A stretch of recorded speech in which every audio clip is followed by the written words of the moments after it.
Today, we'll be looking at the SUMIF functions, the COUNTIF function, the average function, then probably the rank function and some other functions related in that criteria.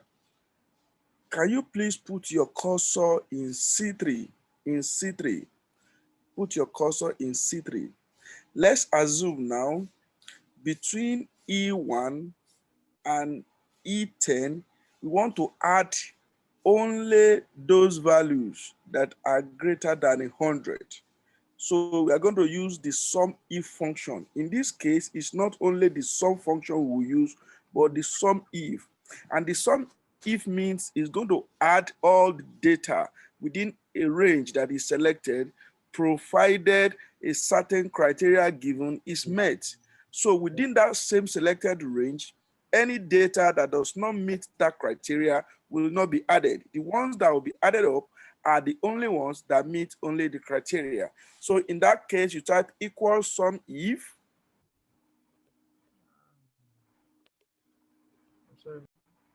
Yeah, equals SUMIF, you open bracket, E1 to E10, that is the range of cell, E1 to E10. E10. Then a comma. Okay. Then double quotes. Double quotes. Okay, yeah. Greater than 100, then you close the quote. Greater than. Double quote, greater than 100, and you close the quote. Then you close the bracket. Now hold on, don't press enter yet. You can see that E1 to E10 is selected. Okay. And you can see the formula you put, equals SUMIF. You open the bracket, the first thing you expect is the range of cell where the data to be added is. And in this case, that range of cell is E1 to E10. And a comma. After the comma, you now put the criteria. And in this case, the criteria is greater than 100 in quote, in double quote. Now press enter. Let's see what the answer is. Good. So if you look at E1 to E10, from E7 satisfy your criteria. So if you add E7, E8, E9, and E10, it actually equals 510. Do something now. Change E9 135, change it to 90. Type 90 and press enter. Good. As soon as you do that, it has affected the total. Yes, sir. It has taken that value away from it. Do you understand? Yes, sir. That is the purpose of the SUMIF function. So from a range of cells, you can choose to add only cells that satisfy some certain criteria. So on your own, you will try AverageIF and CountIF. It follows the same rules. So try AverageIF and CountIF now while I see what you do. Okay, sir.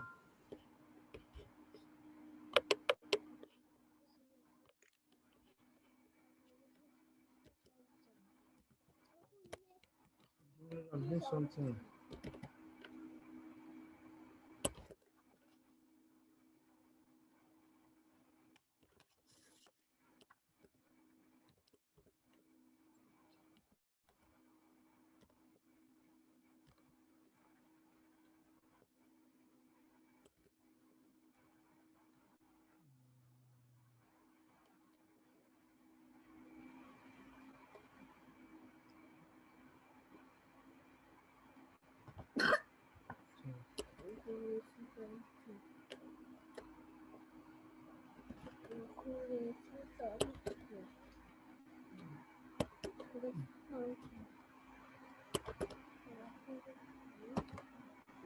Good. You said you find the average of those that are greater than 35, which means you're going to start from 45. 45. You get to E10 because from 45 is greater than 35. Good. That is AverageIF. It's only those ones that satisfy the criteria that is going to find the average. I know in finding the average, it will count the number of items, it will sum the number of items, and divide the summation with the number that was counted, and that's average. So try CountIF now. Let's see what you get.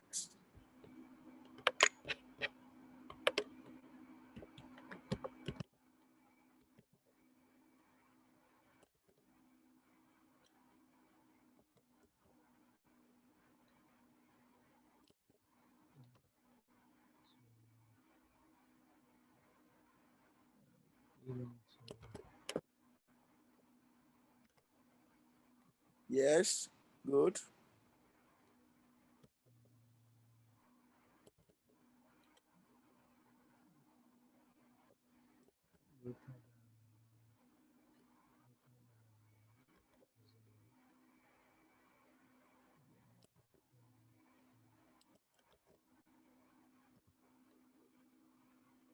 See that you put greater than 0. 0.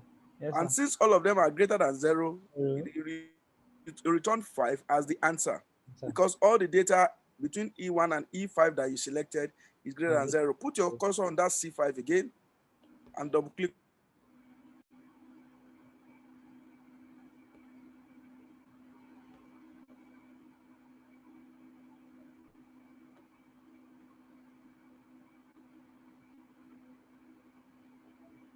on it. You can see.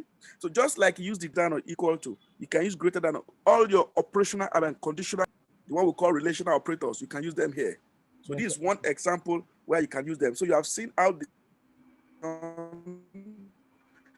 the count if function, the sum if function case.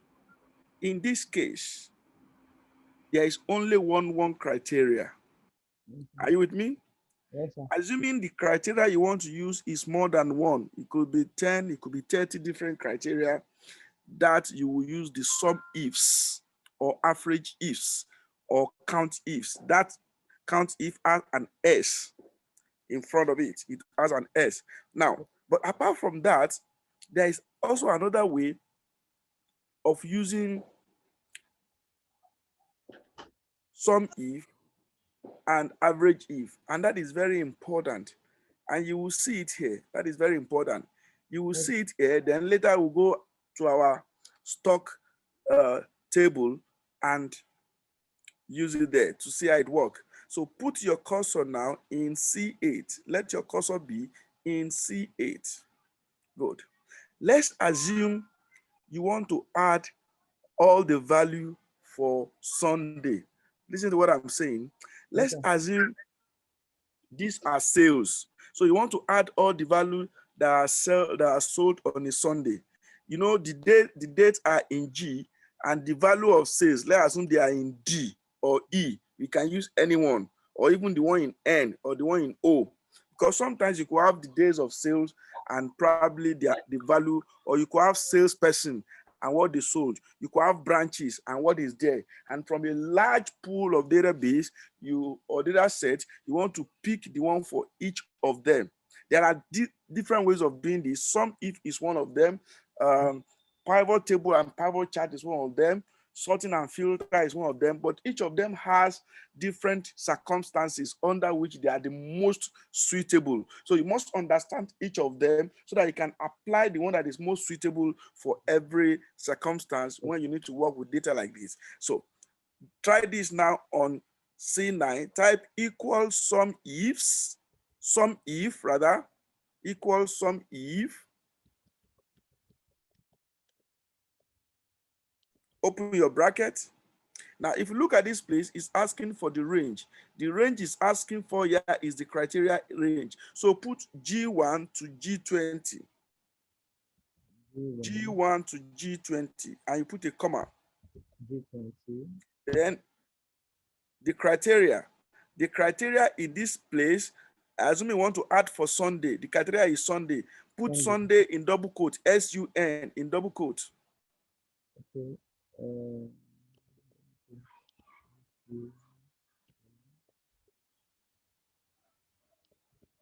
Good. And put a comma. Then your sum range. Your sum range now can be, let's use E1 to E20. Okay.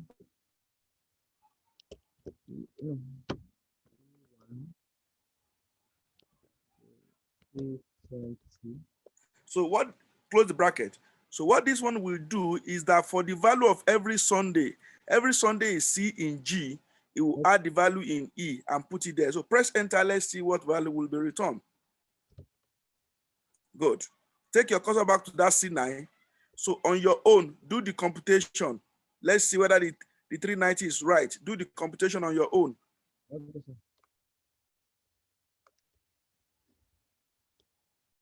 Yes. One, The two, first Sunday is 15.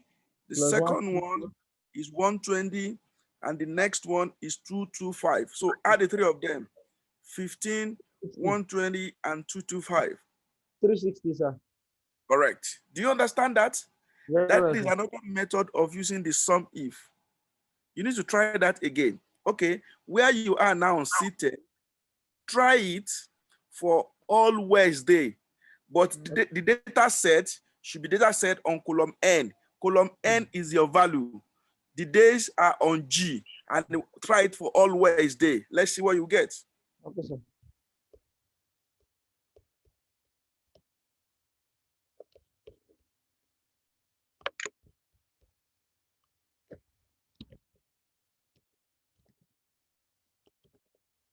So,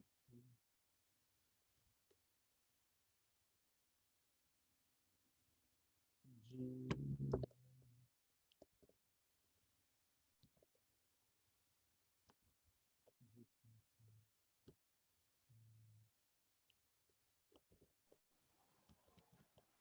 Good.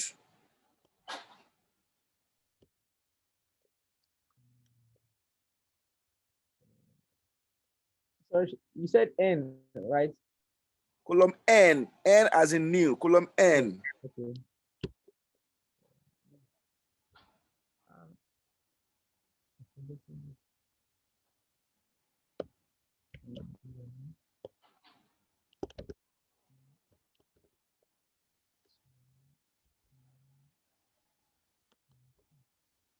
Good. Very good. So the answer I get is what? 330. So let's look at it on column N. The first Wednesday is 40. 40. The second Yeah. Wednesday is 110. That is 150. And the Yeah. next Wednesday is 180. So Okay. 150 plus 180 is 330. Do you Okay. understand that? Very So well, sir. even if the data is up to 500,000, 500,000 rows, 1 million rows, it will extract the one Very, that satisfies the criteria, and that is the one is going to add. And just like it can do it for some if, the same procedure for average ifs, the same procedure for average ifs. It's only those wanting to add. Okay, for the purpose of practice, try average ifs on your own. Try any criteria, then later you tell me the criteria you tried. okay, sir.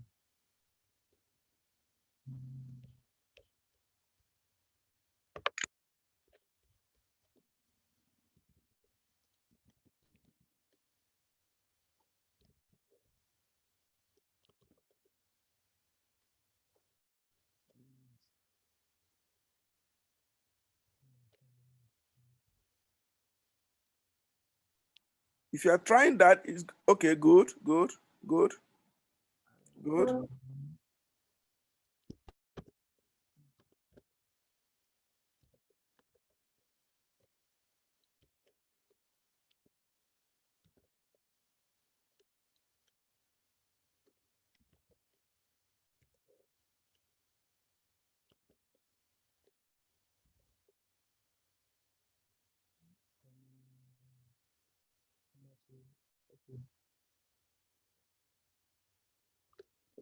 One.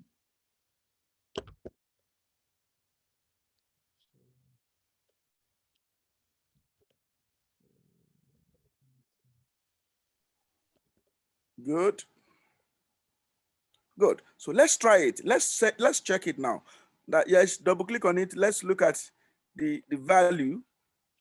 You are looking for February now. Sorry. The first In, one. okay, Oh, from I, and the value is in O.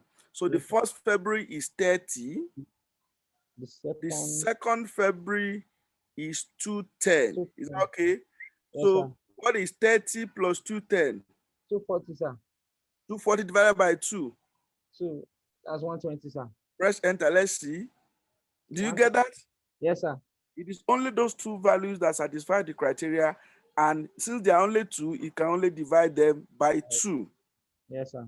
So you can see the way it works for some if, it works for average if. Now, there are some things you have to be very conscious of, Okay, sir. because if you made that mistake, there will be serious problem. Now Okay. put your cursor in C5.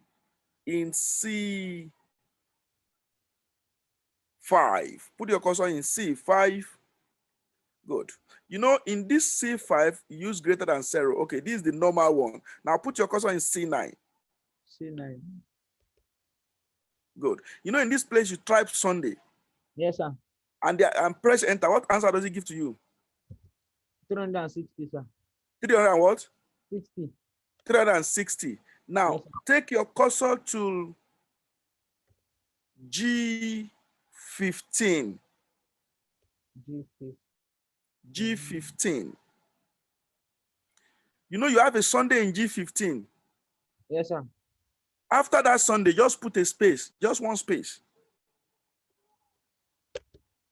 You know, you put a space. The value Yes, for sir. that Sunday in E is what? 225, sir. Yeah, press enter. Good. If you look at your answer now in C9, that 225 is not part of it. Yes, sir. So the Sunday you want is SUN 3 letters, but this one you have automatically added one space that you don't know. So when Yes, you sir. are working on data, you must be sure that you concentrate, because a space bar that you put without knowing can affect your result. Yes, sir. Because this is a small data, it is easier to dictate and correct. So sometimes when you have a million rows of data, if that happens in one or two spaces, it will affect the result of your computation. And this is where carefulness comes in. Do you see that? I see that, sir. So go back and delete the space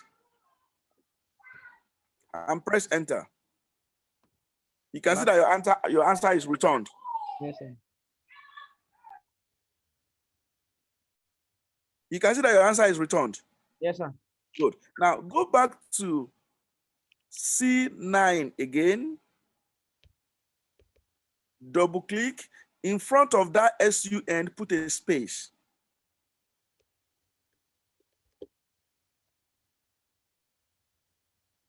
It's a space. I said you should put. Okay, press enter. You will discover that your answer will be 0, Yeah, yes, sir.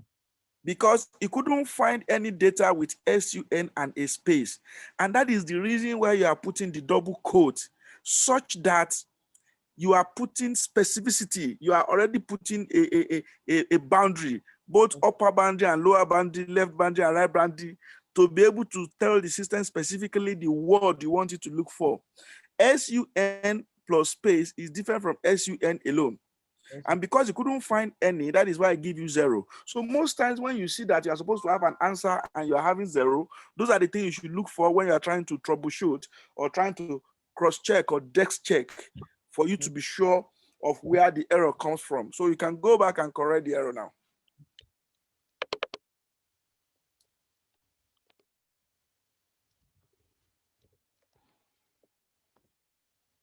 Good. Okay. So you understand SUMIF, you understand COUNTIF, and you understand AverageIF now. Is that okay? Yes, sir. So go to our assignment sheet.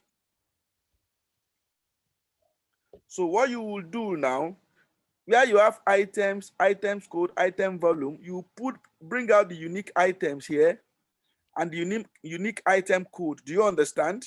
Yes, sir. Only the unique one. Then you will now use that SUMIF to find the volume and the amount for each of them. Do you understand that? Yes, sir. So you do that before we meet tomorrow. You do that before we meet tomorrow. So you understand the formula to use to do that now. Yes, sir. Great. So let's go back to our sheet 1 where we're working. Good. Now, I want to teach you something that is also very important Okay, sir. when you're working with Excel. In referencing, there are different types of referencing. We have what we call relative referencing, and we have what we call absolute referencing. Relative referencing and absolute referencing. Very, very important. Now, put your cursor in S1 and type 5%. And type 5%. Yeah, sir.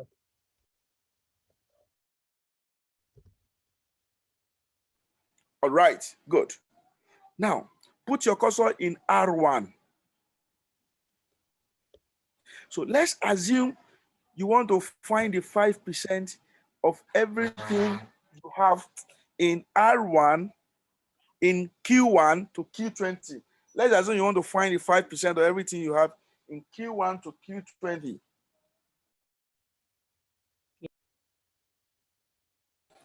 Now you want to find 5% of what you have in Q. So in that R, you type equal. In that R, you type equal Q1 multiplied by S1.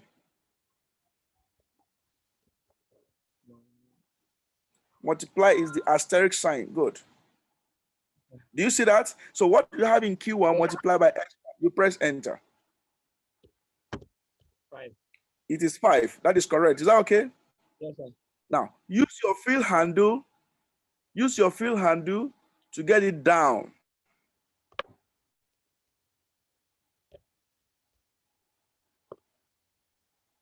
Good. You are surprised of the answer?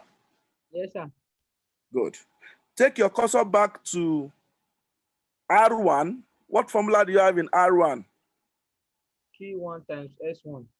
Good. Take your cursor back to R2. What formula do you have in R2? Q1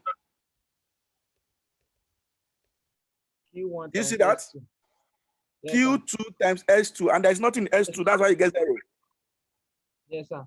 The same thing for S3, the same thing for S4, up until you get to S20. Because there's nothing in the S20, and that's why you get 0. Yes, sir. Are you with me? I'm with you, sir. Now, that is what is called relative referencing.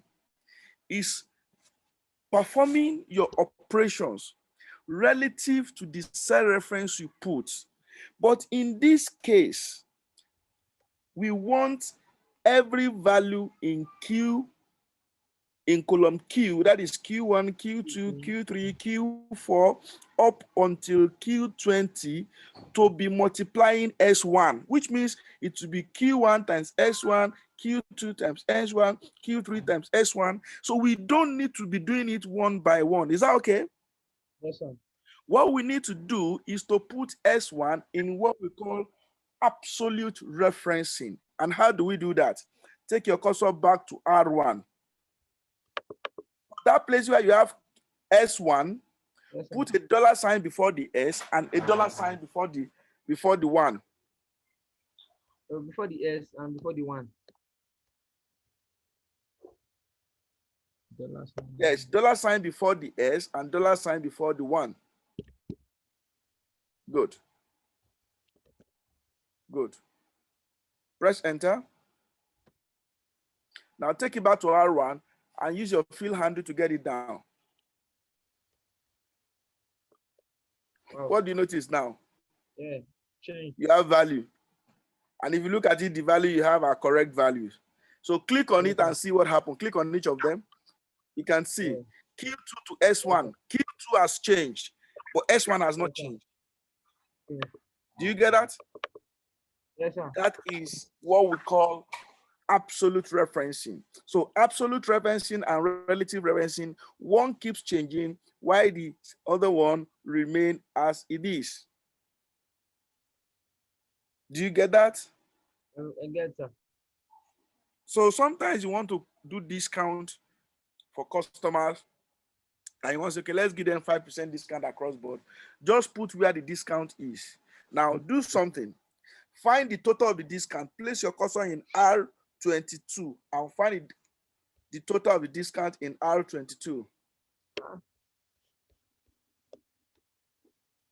R22. Press Control Home and go back. Okay. Okay, great. But go up so that we can see all the cells. Go up first. Let's see everything. Okay. Very good. Go to R1. Good. So place your cursor in R22 now. R22 is down. So find the total of what you have in that row. I mean that column rather. Find the total of what you have in that column.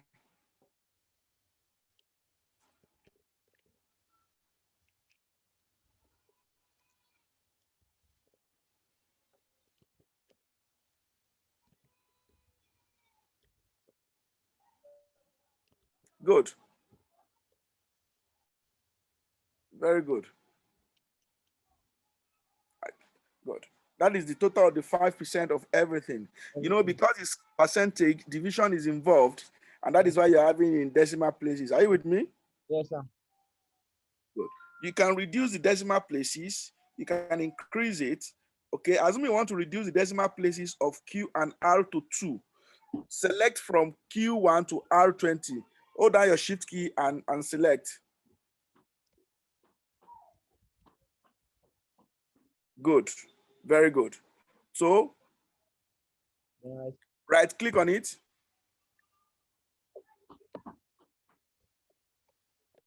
Click on format cells. Good.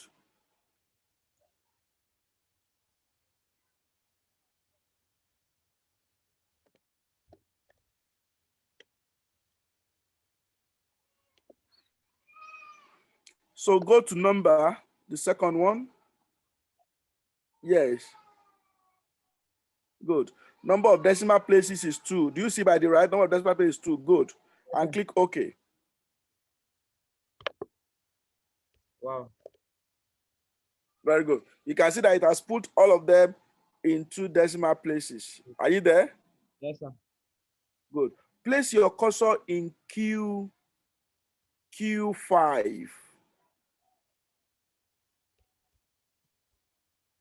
Good. And place your cursor in R5. Good. So you can see that it has streamlined all of them into 2 decimal places. Yes, The sir. answer to in R22, you can convert that to 2 decimal places too.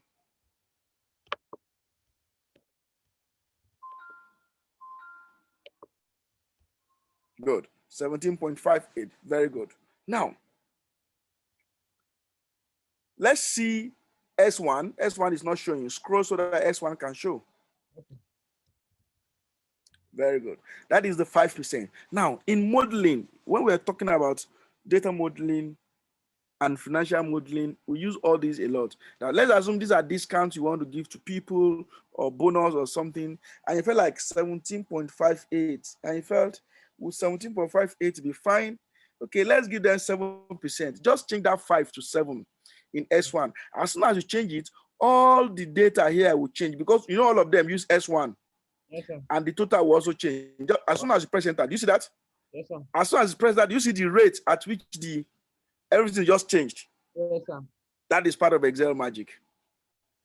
When you just adjust only one cell and hundreds of cells that depend on that value change almost immediately. That is huge. Do you get that now? I get that, sir. So the next thing we want to do before we close our class for today, we've talked about SUMIF, we've talked about Count if. average if, we talk about count if, and we have talked about the 2 ways Yes, of sir. using the average if and the sum if. And we've also talked about relative referencing and absolute referencing. So the last thing I want us to take today is what we call ranking. What do I call it? Rank if. Ranking. When you rank, you are comparing a value amongst other values. Yes, You're sir. comparing a value among other values. For instance, if you have 6 values, one of them will be first position, second, third, fourth, and fifth, depending on the order at which you are ranking. Whether you are ranking as they increase or you are ranking as each of them decreases. Is that okay? Yes, sir. Good. Now, place your cursor in T1 now. T1. So if you want to rank these now, you can rank in any order of your choice. It's already ranked. This is already ranked. Let's look for one that is not ranked. Okay. Okay. This is already ranked because it's already ranked in descending order. What It's about already ranked in descending order. As what we have in R is already ranked in descending order because a rank data was used to compute its value. Now, this is what you do. Go to column E and change the values you have there. Change the values so that they don't follow any order. Then we can rank using column E. And what we have there was formula, so you can just delete the formula and change the value. mm,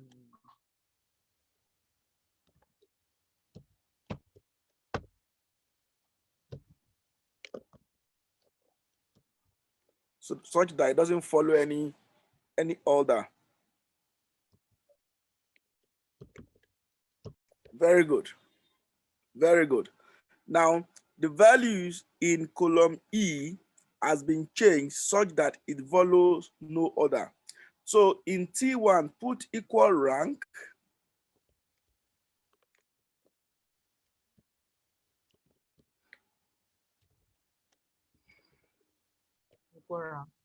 Open your bracket.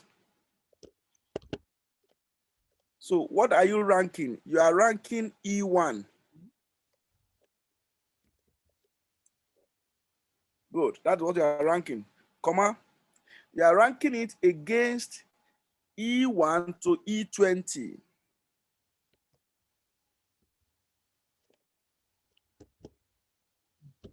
You are ranking E1 against E1 to E20, comma. Then you see what is coming out next after that comma. You will see 0 for descending, 1 for ascending. 0 for descending, 1 for ascending. So you can make it ascending and put 1. Close it.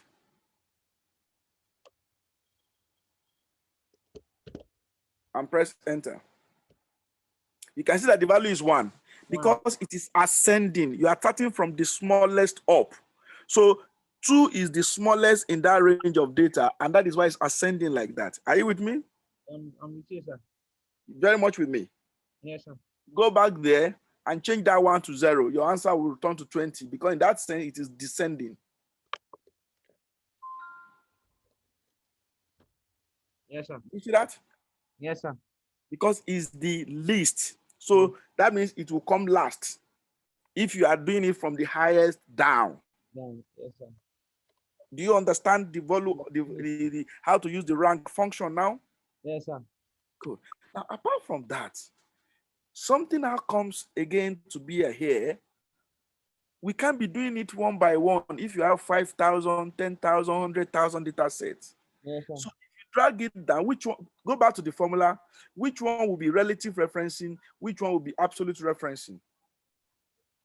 The absolute referencing will now be E1 to E20 because each of them will be ranking against E1 to E20. So E1 will be as it is. It will take E1 first, later it will take E2, it will take E3, but it's ranking them against the same data set. So turn E1 to E20 into absolute referencing, put dollar before the E and the 1, and dollar before the E and the 20.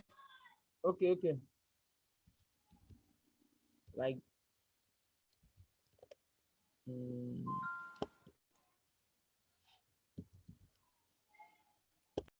After it picks the first value, it will pick the second value and rank it, pick the third value, pick the fifth value. But it's ranking each of them against the same set of data. So the value is picking is the E1. After that, you pick E2. But the value is ranking them against is E1 to E20. So it is E1 to E20 that will be in absolute referencing. okay. Now, when you look at this now, just leave it as this. When you look at this now, E1 is relative referencing, which means if you use your fill and do, E1 will change to E2, E3, E4, E5, up to E20. But E1 to E20 will not change because you are ranking a data among the same data sets. Among the same data, because it is only the same data set, it has to be absolute referencing. Press enter now and use your fill handle. Let's see what the answer will look like.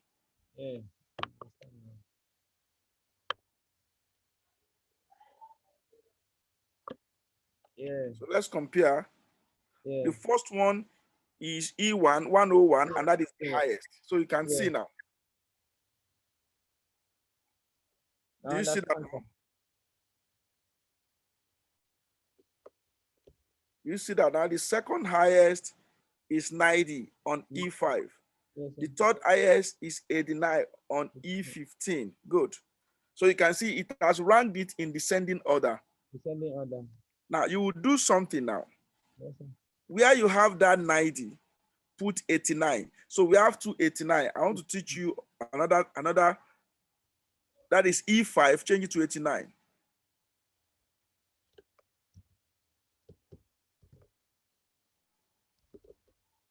Good. Press enter. So in this place now, when you use rank, just watch it, you will discover that 89 is second, Yes, sir. and E15 is also second, 89, 89. Yes, sir. Yes, sir. So there is no number 3. And that is why you have number 4, 86, and E14. Yes, sir. Do you get what I'm trying to say? I get that. So if you use the rank function and 2 values or 3 values has the same value, 3 cells have the same value, it will give them the same rank. Yeah. And it will jump their prerequisite number to the next one. So Okay. if 3 value has the same number, probably position 2, position 3, position 4. So the next one that will follow it will now be position 5. There will be position 3 and 4 again because 3 value already has position 2. Sure. In this case, 2 values already have position 2, so there is no position 3. The next one is position 4. There's another way to do it. Put your cursor in U1. Put your cursor in U1. Okay, U1. Equal. Now, delete what you have there. Equal rank.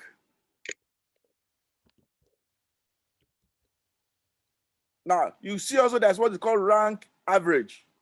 So use that rank average, rank.avg. Good. Open your bracket. E1. E1. Yes. You are ranking in comma. Then E1 to E20. Dollar before E, dollar before 1.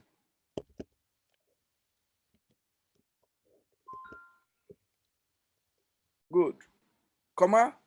Then in descending order, that will be 0.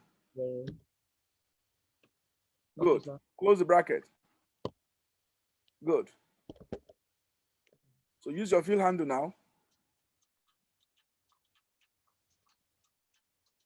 Use your fill handle to drag down till 20.